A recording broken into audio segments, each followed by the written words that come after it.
Bienvenue au match d'aujourd'hui entre l'Ouganda et la Tanzanie. Bienvenue à ce rendez-vous où le football dépasse largement le cadre du sport pour devenir une affaire de fierté nationale, de rivalité régionale et de survie continentale. Bienvenue en direct du stade Al-Barid de Rabat, au Maroc, en ce samedi 27 décembre 2025, une date lourde de sens pour deux nations d'Afrique de l'Est qui savent, avant même le coup d'envoi, que cette rencontre comptera parmi les plus importantes de leur histoire récente. Nous vivons la deuxième journée du groupe C de la Coupe d'Afrique des Nations, mais ne vous y trompez pas, ce match n'a rien d'ordinaire, car il s'agit d'un derby explosif, fratricide, chargé d'émotions, où chaque duel, chaque parcours, chaque contact raconte une rivalité forgée par des décennies d'opposition régionale, de confrontations tendues et de confrontations souvent indécises. Ce duel vaut bien plus que 3 points au classement. Il représente une survie immédiate dans le tournoi, une ligne de vie tendue à deux équipes qui jouent dans leur va-tout après des défaites inaugurales douloureuses, transformant cette affiche en une véritable finale avant l'heure, une rencontre où le perdant verra son rêve continental dangereusement s'effriter, peut-être même s'éteindre, dès ce soir, au coup de sifflet final. L'Ouganda entre sur la pelouse, le couteau entre les dents, animé par une rage contenue, une envie féroce d'effacer la déception de son revers sévère. 3 buts à un visage à la Tunisie, une défaite qui a laissé des traces mais qui a aussi réussi un groupe décidé à prouver que ce faux pas n'était qu'un accident de parcours. Les crânes, en fidèles à leur réputation, présentent une intensité physique impressionnante, une agressivité contrôlée et s'appuyant sur la réactivité de leur maître, a joué Alan Kello, véritable cerveau offensif, capable de casser les lignes par la passe ou par le dribble, ainsi que sur la vitesse fulgurante de Rogers Mato, dont les appels incessants doivent dynamiter une attaque qui, aujourd'hui, se doit d'être beaucoup plus clinique devant le mais. De l'autre côté, la Tanzanie arrive avec des certitudes paradoxales. Malgré une défaite honorable, 2 buts à 1 face aux géants nigérians lors de la première journée, un match où les Taifa Stars ont montré qu'ils pouvaient rivaliser, résister et même s'inquiéter, l'un des favoris de la compétition. Cette prestation a renforcé la confiance d'un groupe qui croit en ses chances et qui s'appuie sur l'expérience inestimable de son capitaine Mbwana Samata. Leader charismatique, référence offensive capable de peser sur une défense par son intelligence de déplacement et son sang-froid, ainsi que sur la finesse technique et le calme de Simon Msuva, dont la justice peut faire basculer une rencontre sur un seul geste. L'histoire pèse lourd dans ce classique régional, car l'Ouganda domine historiquement les débats avec plus de 30 victoires à son actif.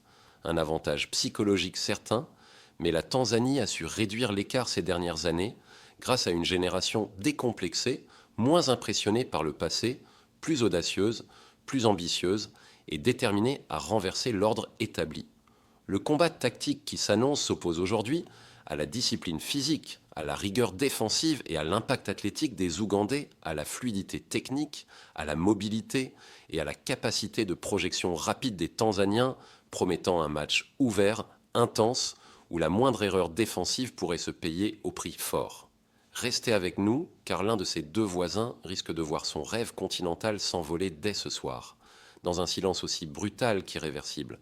Le ballon roule maintenant pour l'Ouganda contre la Tanzanie au stade Al-Medina de Rabat.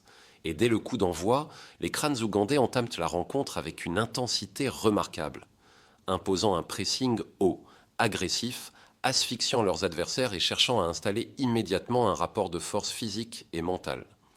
À la 8e minute, Alan Kello s'infiltre dans la surface après un 2 rapide, décoche une frappe vicieuse du pied droit et oblige le portier tanzanien Zuberi Foba à une parade réflexe spectaculaire, rappelant à tous que ce match ne tolérera aucune seconde d'inattention.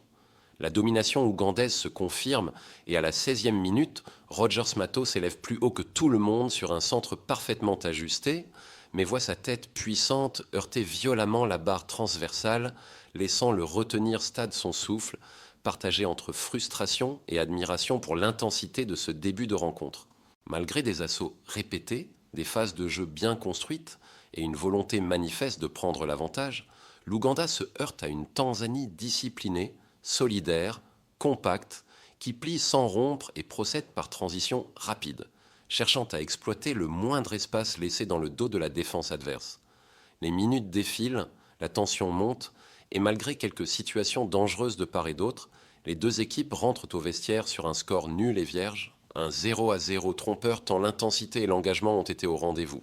La seconde période offre un scénario cruel pour l'Ouganda, un de ces scénarios que le football affectionne tant pour sa brutalité et son imprévisibilité. À la 58e minute, contre le cours du jeu, alors que les Cranes semblent toujours maîtriser les débats, la défense ougandaise commet l'irréparable dans sa propre surface sur une intervention en retard. L'arbitre n'hésite pas une seule seconde et désigne le point de pénalité, plongeant tout un camp dans la stupeur.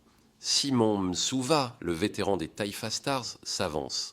Le regard calme, le geste sûr, et avec un sang-froid glacial, prend le gardien Denis Onyango à contre-pied pour ouvrir le score en faveur de la Tanzanie.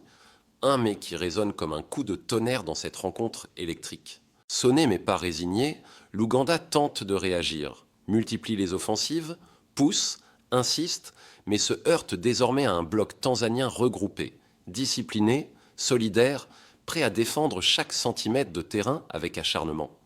Les centres se multiplient, les duels aériens s'enchaînent, la pression devient étouffante, mais la Tanzanie tient bon, repousse les assauts et gère son avantage avec intelligence et sang-froid. Nous entrons dans les 10 dernières minutes du temps réglementaire, nous jouons actuellement la 82e minute, et le tableau d'affichage reste figé à un mais à 0 en faveur de la Tanzanie, tandis que les hommes de Paul Putt jettent toute leur force dans la bataille pour arracher une égalisation qui pourrait relancer leur destin. Le suspense est total, la tension est à son comble, et chaque seconde qui s'écoule rapproche un peu plus la Tanzanie d'une victoire historique dans cette Coupe d'Afrique des Nations 2025, une victoire synonyme d'espoir retrouvé, tandis que l'Ouganda lutte contre le temps, contre le sort et contre la cruelle réalité du très haut niveau.